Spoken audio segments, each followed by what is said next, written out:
امریکی صدر Donald Trump نے ایران کے سابق سپریم لیڈر آیت اللہ خامنائی کے جنازے میں ایرانی شہریوں کی بڑی تعداد اور انہیں روتا دیکھ کر حیران رہ گئے۔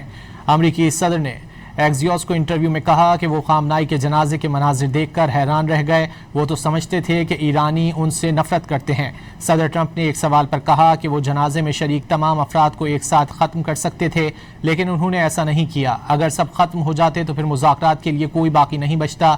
امریکی صدر کے مطابق ایران اور امریکہ نے سابق سپریم لیڈر کے جنازے کے مراسم مکمل ہونے تک مذاکرات میں کچھ دنوں کا وقفہ لینے کا فیصلہ کیا ہے۔ اس دوران دونوں ممالک کے درمیان جنگ بندی رہے گی۔ جنازے کی کارروائی کے دوران کوئی بھی فریق ایک دوسرے پر گولی نہیں چلائے گا۔ امریکی صدر ڈونلڈ ٹرمپ نے ایران کے سابق سپریم لیڈر آیت اللہ خامنائی کے جنازے میں ایرانی شہریوں کی بڑی تعداد اور انہیں روتا دیکھ کر حیران رہ گئے۔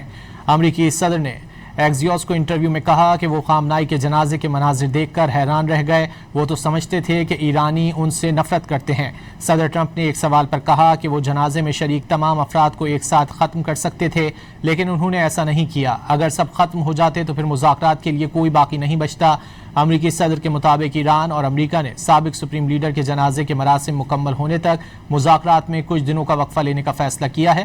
اس دوران دونوں ممالک کے درمیان جنگ بندی رہے گی۔ جنازے کی کارروائی کے دوران کوئی بھی فریق ایک دوسرے پر گولی نہیں چلائے گا۔